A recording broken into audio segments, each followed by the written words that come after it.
Hello दोस्तों, स्वागत है आपका कॉमिक्स टाइम्स में। और आज हम शुरू कर रहे थे जल उठा आकाश का दूसरा भाग। चलिए शुरू करते हैं बिना समय गंवाए। तीनों यान के अंदर पहुंचे। मेरा यह बाज अंतरिक्ष में दुश्मनों पर इस तरह झपटता है जैसे आकाश में बाज दूसरे परिंदों पर झपटता है। इसकी खूबी यह है कि यह सूर्य की प्रकाश से चलता है और इससे एक व्यक्ति भी कंट्रोल कर सकता है। इसकी अधिकतम रफ्तार दो लाख किलोमीटर प्रति घंटा है। ओ माय गॉड, इसकी रफ्तार तो अर्जुन से बहुत तेज है। तुम लोग अर्जुन को कंट्रोल कर चुके हो, इसीलिए इसे कंट्रोल करने में तुम्हें कोई विशेष परेशानी नहीं होगी। आप चिंता ना करें अंकल, कोई परेशानी हुई तो हम संभल लेंगे।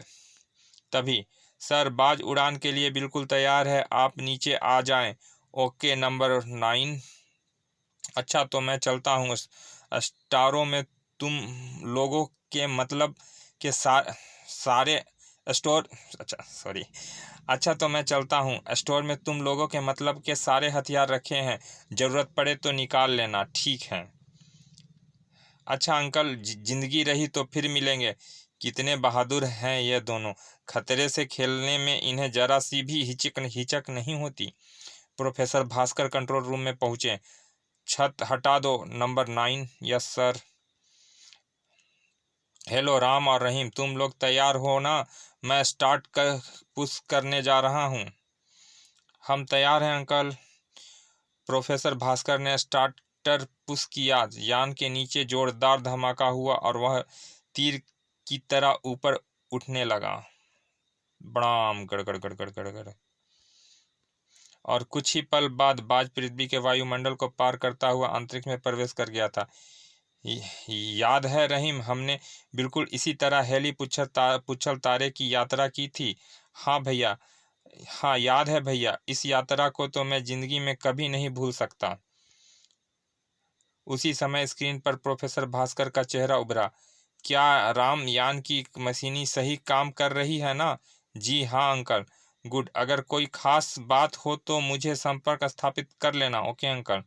कहने के साथ ही स्क्रीन से प्रोफेसर भास्कर का चेहरा अदृश्य हो गया था और अंतरिक्ष का दृश्य दिखाई देने लगा था। फिर एक लंबा सफर तय करता हुआ बाज बिना किसी परेशानी के प्लूटो ग्रह की धरती पर पहुंच गया था। मैं अपने सम्राट की ओर से प्लूटो ग्रह पर तुम दोनों का स्वागत करता हूं। क्या हम आपका परिचय जान सकते हैं श्रीमान? मैं यहाँ का महामंत्री मार्कोस हूँ। क्या मुकाबले में भाग लेने वाले लोग आ चुके हैं? हाँ, बस तुम दोनों का ही इंतजार हो रहा था। इसी समय एक एयर कार उनके करीब आकर रुकी। कार में बैठो, हम यहाँ से सीधे उस जगह पहुँच चलेंगे जहाँ मुकाबला होना है, यानी कि सीधे मैदान है जंग में। हाँ। उन लोगों के बैठते ही वो कार हेलीकॉप्टर की तरह उठी और एक और चल दी। वाह, आपका ग्रह तो बहुत सुंदर है। हाँ, यह चाहो तो मुकाबला जीतकर तुम दोनों इस ग्रह के सम्राट बन सकते हो। 1 घंटे बाद कार एक विशाल मैदान में जाकर उतरी। तो यह है वह छोकरे जो पृथ्वी से हमारा मुकाबला करने आए हैं। इनके तो आधी दूध के अभी तो दूध के दांत भी नहीं टूटे होंगे। वे लोग कौन हैं? वे और विभिन्न ग्रह के वासी हैं, इस मुकाबले में भाग ले रहे हैं। चलो मैं तुम दोनों का परिचय इन सब से करा दूं। हमारा परिचय देते समय इन लोगों की यह जरूर समझा दीजिएगा कि यह हमें बच्चा समझने की भूल ना करें। हमने बड़े बड़े सुरमाओं को धूल चटा दी है, जरूर कह दूंगा। मुकाबला में भाग ले रहे बहादुरों, मैं चाहता हूं कि मुकाबला शुरू होने से पहले तुम लोग एक दूसरे को अच्छी तरह जान लो। सबसे पहले पृथ्वी के इन दो बहादुरों का आपसे परिचय कराता हूं। यह है राम और यह है रहीम। इनसे इन इनसे मुकाबला करते समय इन्हें बच्चा समझकर इनकी ताकत को कम समझने की भूल मत करना। इनकी ताकत का अंदाज़ा तुम लोगों को इसी बात से लग सकता है कि इन्हें इस मुकाबले में खास तौर पर बुलाया गया है। हमारा सुपर कंप्यूटर इन्हें प्लूटो ग्रह की राजगद्दी का सबसे बड़ा दावेदार मान रहा है। तो फिर इन्हें इन छोकरा कहना मेरी भूल थी। इसका मतलब इन्हें काफ़ी होशियार होशियारी रखना पड़ेगा। राजगद्दी के दूसरे दावेदार हैं डॉक्टर बास्को। यह एक महान वैज्ञानिक है। अपनी वैज्ञानिक शक्ति के बल पर ही यह 4 ग्रहों के सम्राट हैं। दोस्त, मैं यह पूरी तैयारी से आया हूँ। आप लोग मुझे यहाँ का सम्राट बनने से रोक नहीं सकते। यह तो समय बताएगा डॉक्टर बास्को। फिलहाल परिचय की गाड़ी आगे बढ़ाने दो। यह ठीक कह रहे हैं डॉक्टर बास्को। इनसे मिलिए। यह है मिस्टर स्ट्राकर। यह है मिस्टर स्ट्राकर। यह कांगो ग्रह के सम्राट हैं। इन्हें इस मुकाबले का तीसरा दावेदार माना गया है। धन्यवाद।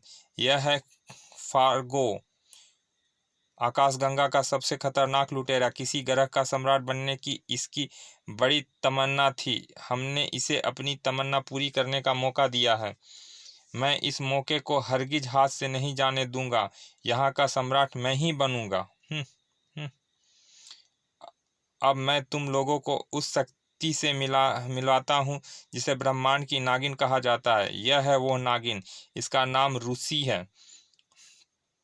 यह एकमो ग्रह की महारानी है। इसे नागिन गलत नहीं कहा गया है। यह नागिन की ही तरह जहरीली और लोमड़ी की तरह चालाक है। इसे सावधान रहना। ही। मेरी तारीफ करने का बहुत बहुत शुक्रिया महामंत्री मार्कोस। इनसे मिलिए। यह है मिस्टर गम्बोली। 1 वर्ष पहले यह गाडो ग्रह के सेनापति थे। अब अपनी शक्ति के बल पर वहां के सम्राट बन गए हैं। यह है हॉर्स बेजान, ग्रह का बागी सेनापति। एक आवारा ग्रह पर यह लगातार अपनी शक्ति बढ़ाता जा रहा है। और यह है इस मुकाबले का अंतिम दावेदार। यह है पेशेवर हत्यारा। इसका नाम है पाओलो। अब तक 300 से अधिक हत्या कर चुका है।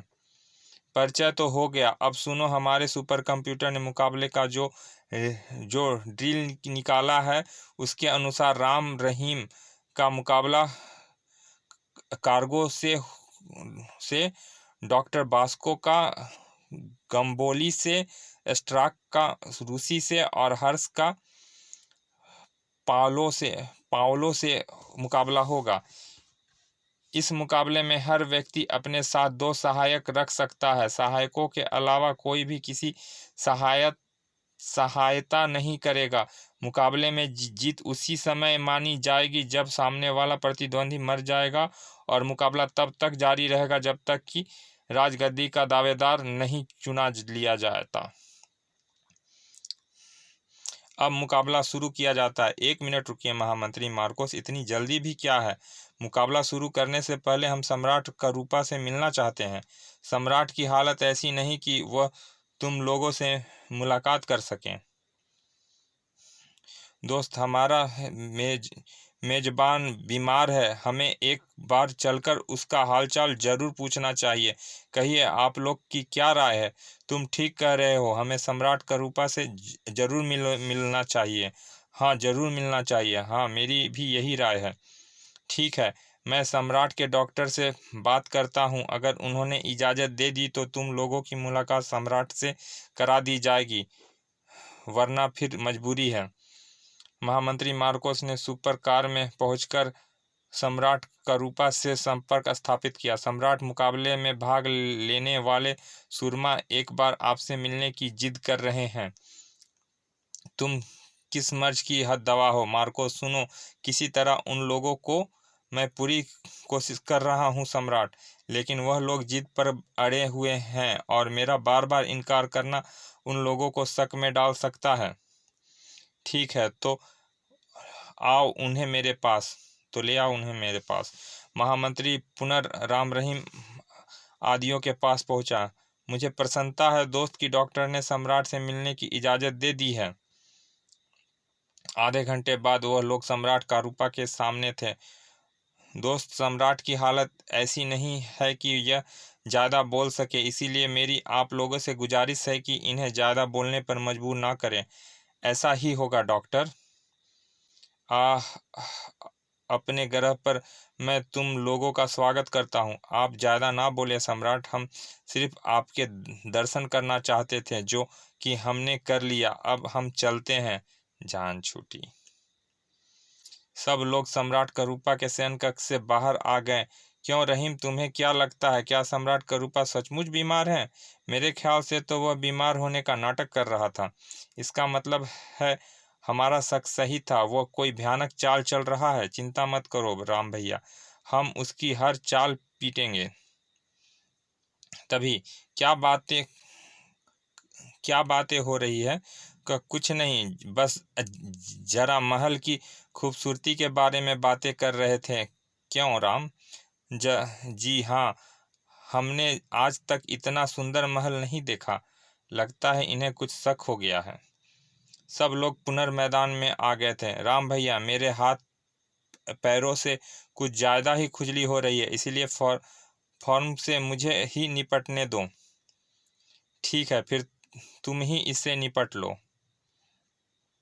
कुछ देर बाद महामंत्री मार्कोस ने हरी झंडी दिखाकर मुकाबला शुरू करने का इशारा किया।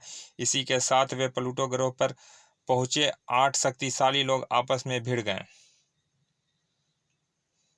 हाँ, पृथ्वी के छोकरे, तू ज़्यादा देर तक मेरा मुकाबला नहीं कर सकता। यही तो मुझे भी देखना है कि अंतरिक्ष का लुटेरा कितनी देर तक मेरा मुकाबला कर पाता है। मेरा नाम डॉक्टर बॉस्को है गम्बोली। तुझे तो मैं कीड़े की तरह मसल कर रख दूंगा। तुझे अपनी शक्ति का बड़ा नाज है ना, लेकिन आज मैं तेरी शक्ति को चूर चूर करके रख दूंगा। मुझे ब्रह्मांड की नागिन कहा जाता है। मेरा कांटा पानी भी नहीं मांगता और मैं नागिन का जहर उतारना अच्छी तरह से जानता हूँ। मरने के लिए तैयार हो जाओ हर्ष। तू मेरा तीबा 110वां मरने के लिए तैयार हो जाओ हर्ष। तू मेरा 310वां शिकार बनने जा रहा है। फिलहाल तू अपनी जान की खैर मना हत्यारे। उधर उफ, एक और झटका, मैं अकेला इससे मुकाबला नहीं कर पाऊंगा। उसने फौरन अपने सहायक को आवाज़ लगाई, डॉर्डी जूडी मेरी सहायता करो। डार्डो जूडी मेरी सहायता करो। हाँ, फार्गो, यह काम तुझे पहले ही कर लेनी चाहिए थी। अब तो तुझे कोई नहीं बचा पाएगा। तभी घबराना मत बॉस, हम आ गए हैं। शू शू, इन किरणों से मेरा कुछ नहीं बिगड़ने वाला। फार्गो ने के सहायकों को मैदान में आते देख राम भी मैदान में कूद पड़ा था। तुम दोनों की ऐसी की तैसी। सू सू, उफ आ हाँ, तू फिर अकेला रह गया फार्गो। अब किसको सहायता के लिए बुलाएगा? अब मैं नहीं, तू सहायता के लिए पुकारेगा। तड़ाक आ, बुला राम को आकर तेरी सहायता करे। ढिसुम, उफ, बस बहुत हो गया, अब मेरी बारी है। ढिसुम, ओह, क्या रहीम फार्गो को मार सका? मुकाबला किसने जीता? प्लूटो ग्रह का सम्राट कौन चुना गया? क्या सम्राट का रूपा समस्त ब्रह्मांड का सम्राट बन सका? इन सब प्रश्नों के उत्तर जानने के लिए पढ़ें मनोज कॉमिक्स का अगला अंक, एक रात का सम्राट। एक रात का सम्राट जो कि बहुत ज़बरदस्त कॉमिक्स है दोस्तों, मेरा फेवरेट है राम रहीम की कॉमिक्स। मैं जल्दी ही उसे अपलोड करूंगा। तब तक के लिए आपने हमारे चैनल को सब्सक्राइब नहीं किया तो प्लीज़ सब्सक्राइब कर दें, ताकि हमारी नई अपडेट तुरंत आप तक पहुंच सके। चलिए मिलते हैं फिर अगली किसी कॉमिक्स में, एक रात का सम्राट में मिलते हैं। चलिए ठीक है, धन्यवाद, बाय, विदा।